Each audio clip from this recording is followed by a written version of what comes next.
Hello students, welcome to my channel English Tuition and Training. Today we will discuss the short story All Summer in a Day written by Ray Bradbury. This is one of those short stories which will stay in your mind for a long time. Ray Bradbury has written this short story so beautifully and he has enriched it with a lot of poetic devices like similes, metaphors, symbolism, irony, imagery, to name a few. Ray Douglas Bradbury was born in America in the year 1920 and he died in the year 2012. He has authored many books and he was also a screenwriter for many television serials and Hollywood movies. His well-known on-screen works are Moby Dick and It Came from Outer Space. He is considered to be one of the pioneers of science fiction novels. He is well known for his usage of figurative language in his works. This short story also has a lot of figurative language, and we will look at each one of them as we go through this heart-touching short story. Look at the title of the short story, All Summer in a Day. What all do you remember when you hear the word summer? Summer holidays, hot sun, endless playtime, and so many other things related to summer. But here, summer doesn't represent a season, but it represents the change of heart. Summer symbolically stands for the mind of the children. The theme of the short story is bullying. Jealousy leads to bullying, which leads to guilt. And the other theme is not able to fit in a new place. So basically, it's bullying of a child who is not able to fit in. The story takes place in the planet Venus. The time is distant future and the story takes place on a day which happens to be a day of immense importance to the inhabitants of Venus. The day the sun is going to shine. In Venus, the sun shines for only 2 hours, once every 7 years. For 7 years, it rains continuously day and night. The protagonist of the story is Margot, M-A-R-G-O-T. T is silent. The name has to be pronounced as Margot. Margot and other children live in Venus with their families, who are called as rocket men and women, and they live in underground colonies. They have come to set up civilization and to live in Venus.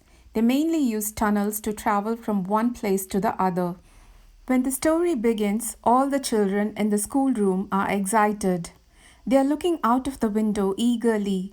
They are waiting for the sun to come out. They are sitting together so close to each other that the author describes them as the children pressed to each other like so many roses, so many weeds intermixed, peering out for a look at the hidden sun. This is a simile. First, he is comparing the children with roses because they are childish and innocent. And then he is comparing them with weeds because those children are unruly, indisciplined, and unmanageable. The following lines tells us how it rains in Venus. It had been raining for 7 years, thousands upon thousands of days, compounded and filled from one end to the other with rain, with a drum and gush of water, with a sweet crystal fall of showers, and the concussion of storms, so heavy that they were tidal waves come over the islands. So this is imagery. From these lines, we can visually imagine how it rained in Venus. It was raining thousands upon thousands of days together. A day ended with rain and the next day started with rain, and they always heard the sound of the rain and the thunder, which was like a drum beat. They heard this sound constantly. Here he is calling the raindrops as crystals and the rain as crystal fall of showers. This is a metaphor. He is comparing the rainfall with the fall of crystals. All the children are watching the rain, which seems to have slowed down now, but Margot is standing alone. She is not with a group of other children. She is tired and homesick. She is homesick for Earth, for the sun. The children in that class were all 9 years old, which means they were all 2 years old when the sun came out the last time. They have no memory of the sun or how it felt, but they dreamt about the sun and they remembered its warmth. But then they always awoke to the tatting drum, the endless shaking down of clear bead necklaces upon the roof, the walk, the gardens, the forest, and their dreams were gone. So, when they are dreaming, they are suddenly woken up by the sound of the rain, a tatting drum, and shaking of clear bead necklaces. Here he is comparing the sound that is created by the falling water drops to the drum beat and to the sound that is made when you shake a bead necklace, which means the sound is heard always, it's endless. So, the previous day they were having discussions about the sun, they were having activities related to the sun, and the children were writing poems about the sun. The teacher, in order to make them understand, says that the sun is like a lemon. This is a simile. But Margot writes, I think the sun is a flower that blooms for just 1 hour. This is a metaphor. So, this tells us how Margot is romanticizing and fantasizing the sun. But William thinks she is lying. So, this incident took place the previous day. Now, that day, rain was slowing down.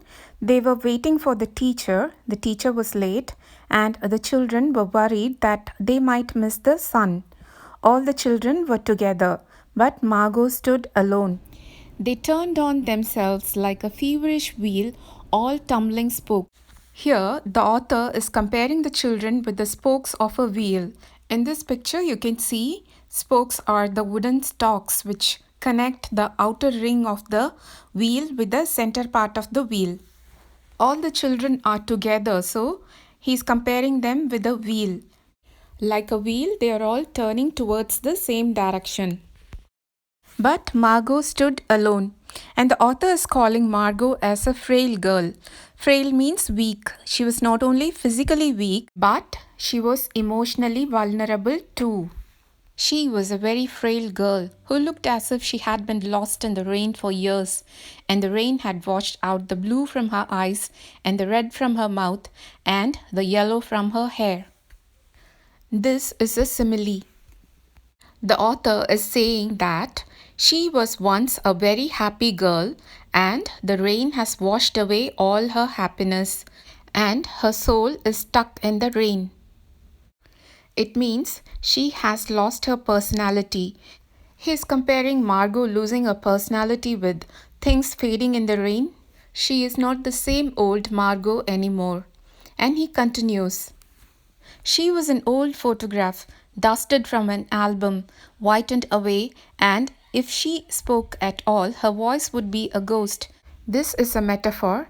He is further describing her sad and lonely, lifeless soul with an old photograph, which has faded away with time, and her voice would be a ghost means she hardly spoke. She has become very quiet nowadays. William talks to her, but she doesn't reply. She does not react when she is bullied. She will not play tag with them in the underground city. The only things that excited her was the sun and summer. She was an outsider. She had come to Venus only before 5 years. She was born in Ohio. Margot was different from them. She remembered the sun and how it felt without the rain. There was a talk that Margot might be going back to the earth. Other children hated her. When they didn't have any memory of the sun, Margot remembered everything. Once, when she was talking about the sun, she said it's like a penny. This is a simile.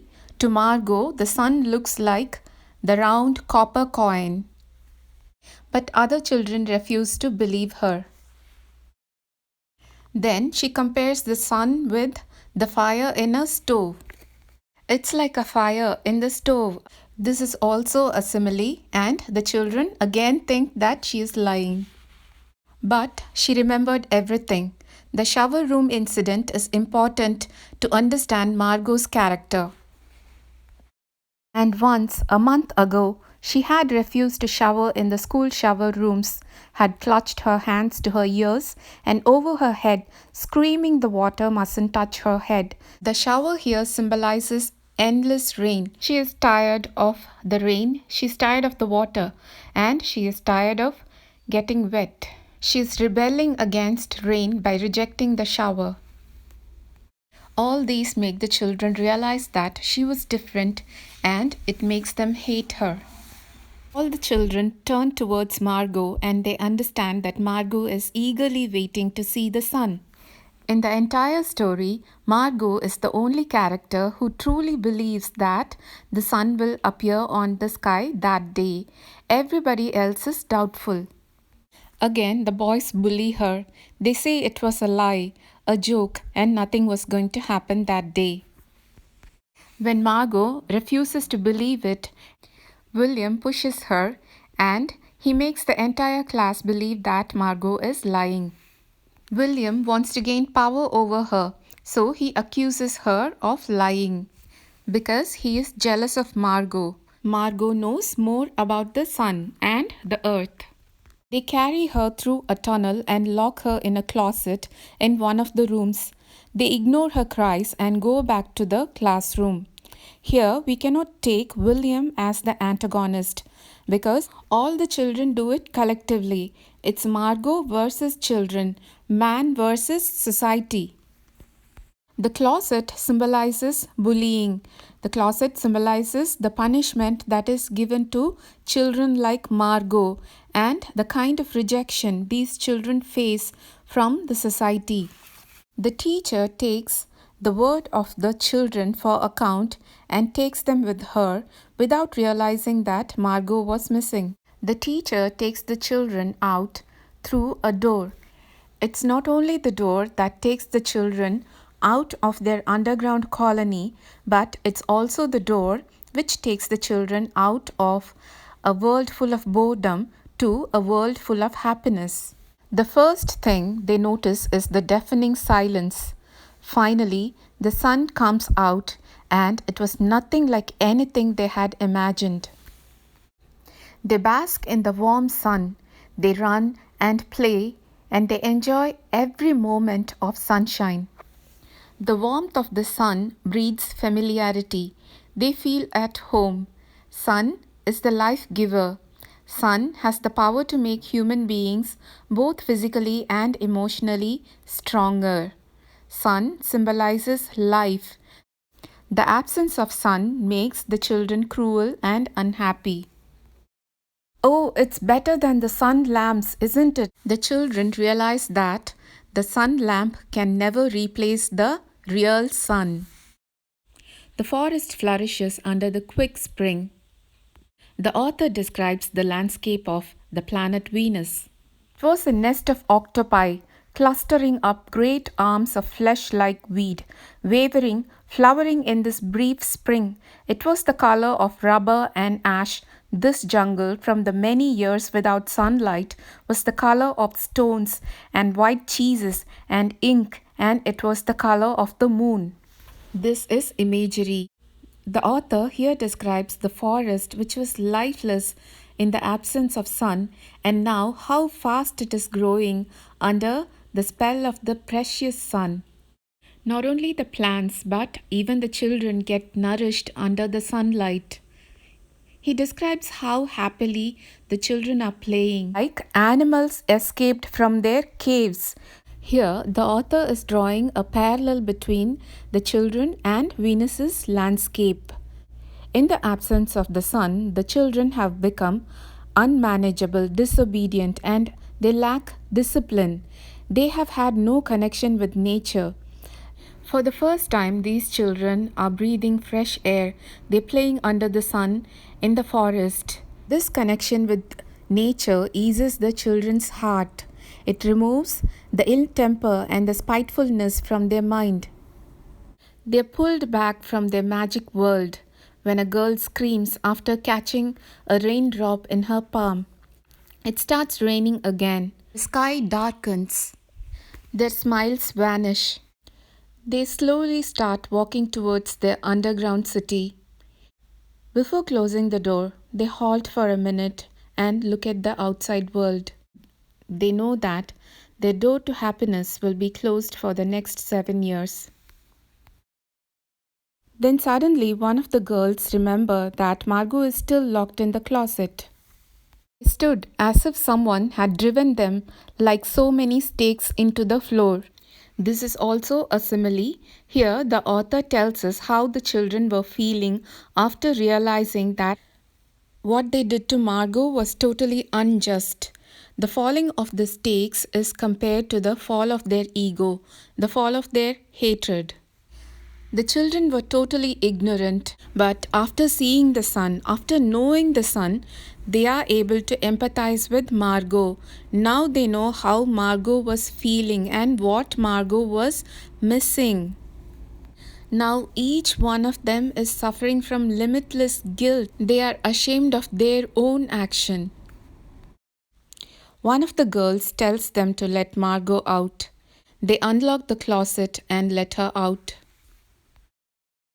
The irony of the story is Margot was the one who was so eager to see the sun. She was in the closet the entire time the sun was out. Now she must wait 7 years to see the sun again. I hope you all understood the short story very well. For more such videos, hit the subscribe button, keep the bell icon on, like the video and share the video with your classmates. See you in next class.